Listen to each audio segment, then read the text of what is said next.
The witch doctor welcomed Ngozi into her dim light hut, her eyes sharp as she stares at mother and child. "What troubles you, young mother?" Ezewan's voice carried the weight of centuries. Ngozi hesitated, then poured out her heart. "My daughter cries continuously every night, robbing us and the neighborhood of sleep. Please, wise one, help us. Grant us a solution." Ezewan nodded and reached out for a vial containing a mysterious potion. "This is an obedient potion," she whispered. "Mix it with your baby's food, and she shall obey your every command." In the quiet village of Okon, located in Africa, the sharp cry of a newborn pierced the night. 3 months had already passed since Ngozi gave birth to her daughter, Chioma. During the day, baby Chioma slept peacefully, but as night fell, her cries echoed through the neighborhood. Whispers spread like wildfires among the villagers, fueled by the peculiar behavior of Ngozi's child. Some complained of sleepless nights due to Chioma's relentless wails. Seeking advice, Ngozi turned to her dearest friend, Mama Ada, who shared a secret remedy with her. Under the cover of dawn, Ngozi embarked on the journey. She cuddled Chioma in her arms and tiptoed into the neighboring village, where an ancient witch doctor named Ezewan resided. Ezewan's reputation was both feared and revered, and her powers were said to bend fate itself. The witch doctor welcomed Ngozi into her dim light hut, her eyes sharp as she stared at mother and child. "What troubles you, young mother?" Ezewan's voice carried the weight of centuries. Ngozi hesitated, then poured her heart. "My daughter cries continuously every night, robbing us and the neighborhood of sleep. Please, wise one, help us. Please grant us a solution." Ezewan nodded and reached out for a vial containing a mysterious potion. "This is an obedient potion," she whispered. "Mix it with your baby's food and give it to her, and she shall obey your every command." That night, as Chioma's cries threatened to unravel their sanity, Ngozi fed her baby the enchanted potion. "Hush, my child," she murmured. "Close your eyes and rest." To Ngozi's amazement, Chioma obeyed, her tears ceased and her eyes drifted into slumber. Uche, Ngozi's husband, blinked in disbelief. "How did you do it?" he asked. Ngozi confessed her encounter with the witch doctor, and relief washed over them. Finally, they could sleep undisturbed. But at what cost? As trauma blossomed into womanhood, her obedience became legendary. The village adored her, praising her acceptance spirit. Yet, behind her every yes, Chioma yearned for ability to say no to what she does not want to do. She longed to be free to choose what she wants to do from what everyone else is commanding her to do.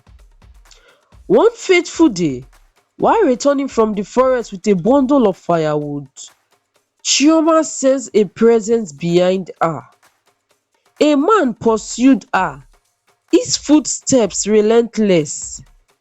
Panic surged through her veins, urging her to flee, but he cornered her on the lonely path.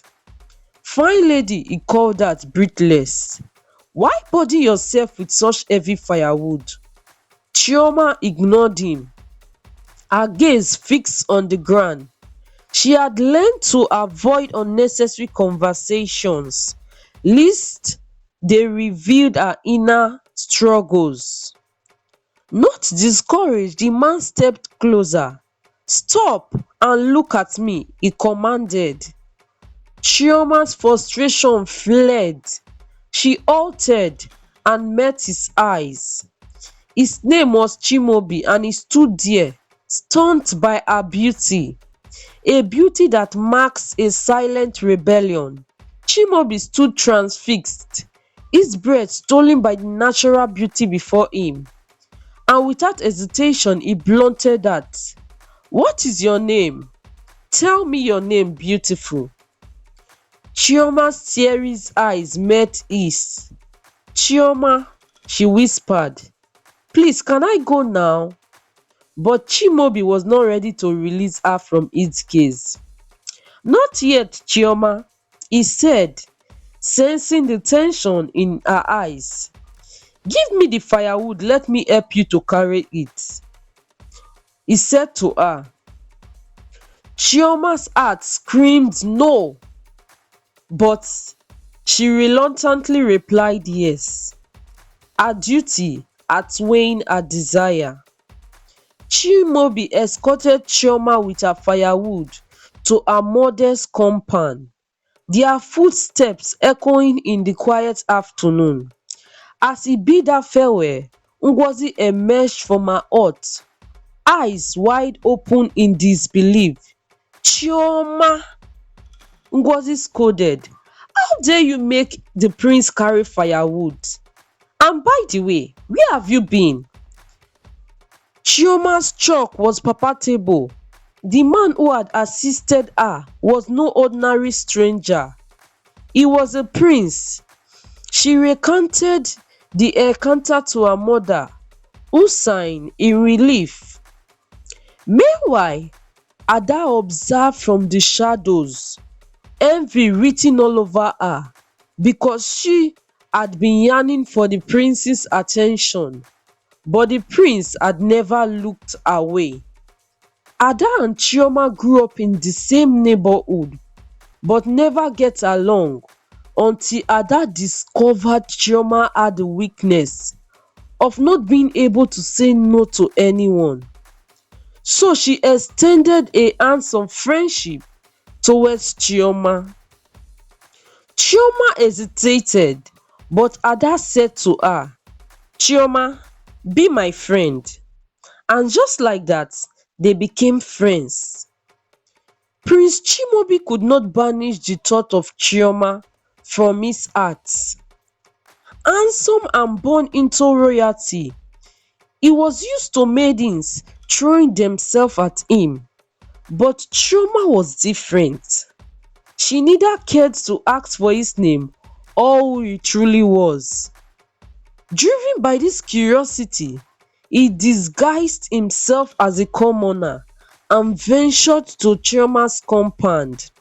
There, he found Ada sitting outside plucking melons. The air cracked with unspoken tension, and he wondered where Chioma would be by that time of the day.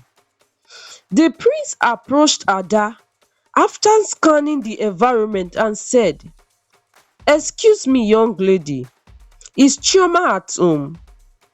Ada, engrossed in her task, did not bother to look up but rudely replied, "Do I look like I am Chioma's keeper?"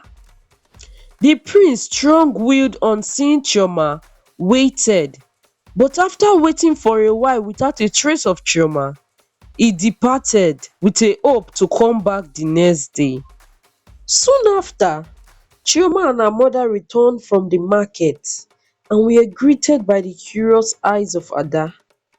Ada waited for Chioma's mother to enter into their hut and hastily approached Chioma with a welcoming smile. "Chi-Chi, welcome oo!" Ada exclaimed, her voice carrying the warmth of aproko. "Now tell me, who is the commoner that sought you out today?" Chioma, ignorant of what Ada is saying, asks, "What commoner?" But before she could ask further, Ada in a commanding tone said, "Tell me, is your parents planning to marry you out to some commoner?" Chioma's eyes widened in surprise as she answered, "No, my parents will do no such thing. Ada, please, I have a lot of work to do this afternoon. If you have nothing else to say, you can leave." Frustrated by Chioma's lack of information, Ada left. Meanwhile, the prince continued to disguise himself as a commoner while visiting Chioma's house. But after several visits to her compound without seeing the woman whose thoughts never left him, he stopped. One fateful day, Ada, with her eyes as sharp as hawks and her tongue as sharp as a razor blade, compelled Chioma to accompany her to the market to get some food items. In the crowded market square, Ada's eyes caught a beautiful shining bracelet. She immediately pictured herself wearing the bracelet, but the price of the bracelet was beyond her means. So she beckoned Chioma to a secluded corner and said in a commanding tone, "Chioma, go and collect that bracelet. Put it in your bag and bring it to me." Chioma hesitated, her eyes pleading but her body trembled to where the bracelet is. She took it, slipping it into her bag, and as she prepared to leave, the shopkeeper shouted at the top of her voice, "Ole o! Ole o! Ole o!"